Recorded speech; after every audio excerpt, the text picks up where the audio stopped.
Hi, this is Muho. Today I would like to talk about a question that probably most of you that follow Antaiji and maybe every human being has at least once in their lives asked themselves, and that's the question, who am I? In my case, I think I was 8 or 9 years old when I first asked myself this question. So that was 1 or 2 years after my mother had died, and when I come home from school, I spent a lot of time alone in my room thinking about life and death, about the meaning of life. Why not kill myself? Wouldn't that make things much simpler? There were a lot of things coming up in my head, a lot of thoughts coming, passing, disappearing again. And after a while I asked myself, who's thinking all these thoughts? There are lots of thoughts. Whom do they belong to? Well, they are my thoughts. I'm the thinker. I'm thinking these thoughts would be the obvious answer, but where I could look wherever I wanted, I couldn't find the thinker.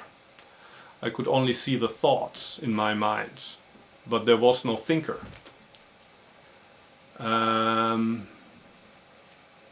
So this question, who am I, posed a real riddle. These thoughts didn't really seem to belong to me.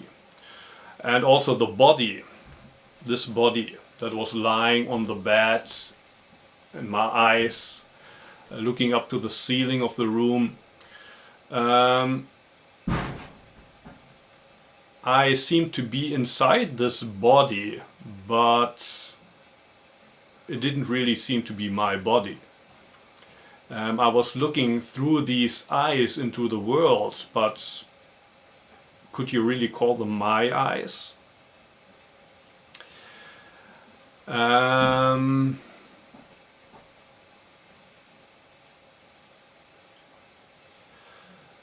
So in a way it felt like I was looking at the world through the window of a peep show.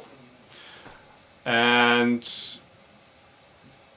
what I saw, the world I saw, was kind of what you would see in a peep show. In the case of a peep show, it would be a naked stripper. I would see more or less the same world as everybody else, but nobody could see the real me. I was hidden behind the window, and I couldn't see anybody else. I couldn't even be sure that the other people existed. So at a very young age I was playing with the idea of solipsism, that maybe I'm the only conscious subject in this world. Maybe behind all these other windows that surround the same peep show, maybe nobody's there. And even if somebody's there behind the other windows, I can't see them, they can't see me. So in a way it was a very lonely perspective on life and the world. On the other hand, but it was also very liberating for me, because well, after my mother had died, I felt lonely. I wasn't satisfied with life, also pain. But after I distanced myself from the world, from this body, from my mind, from all the thoughts, out of a sudden those were not my thoughts anymore. It was not my pain anymore. It was not my loneliness anymore. It's only this person here that's in pain, that's lonely. But me, I'm different. I'm transcending all that. So I used the example of the peep show. Another example would be a movie. I realized that actually life is only like watching a movie, and until then I was identifying with the main actor.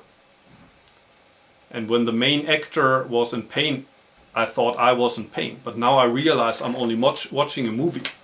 If the main actor is in pain, if the main actor is lonely, that has nothing to do with me. I'm only watching. I'm not the movie. I'm not the main actor. And for a while, that seemed to be kind of the answer to the question, who am I? I'm not the main actor in this movie I'm watching, but I'm the watcher who's watching this movie from a distance. If there are other watchers who are watching a similar movie with different main actors, I don't know. I'm alone in this cinema theater with my own movie. So still lonely, but also no reason to feel any pain anymore, because all of the pain in this world is only the pain of the main actor. It's not my pain anymore. But then I felt, and that was after I came into contact with the zazen, I felt something is wrong with my perspective. I first got this suspicion when I asked myself, who's asking the question, who am I? Where does the question come from? Who wants to know, who am I? Well, the answer can only be, well, I, of course, and not this provisory, immanent I, but the real I, the true I, the transcendent I. Who is that transcendent true I? Of course, it can only be that true I that's asking the question. But then the next question is, how come that the true I is asking a question? If all of these questions, if all of these thoughts that appeared in my mind until then are not really my thoughts, if all of these emotions are not really my emotions, how come that this thought, who am I, is special? That cannot be.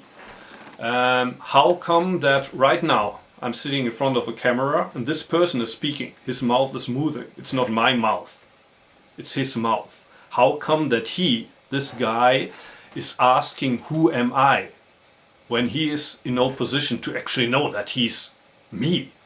He shouldn't even be aware of the transcendent I, because this person here is like the window of the peep show.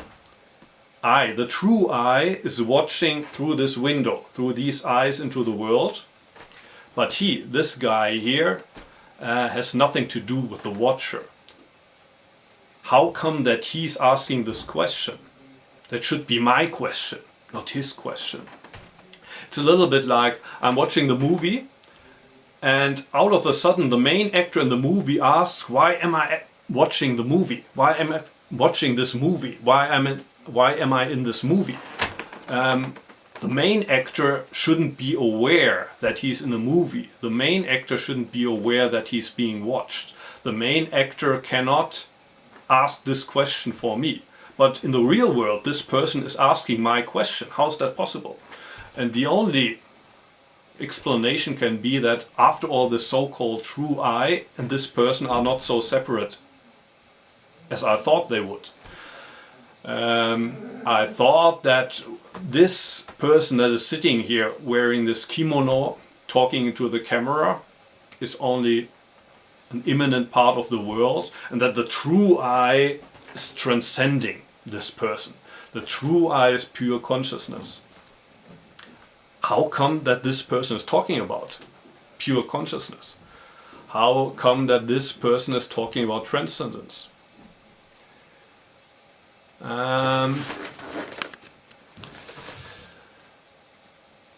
Okay, I'll stop here and continue in the next part of the video.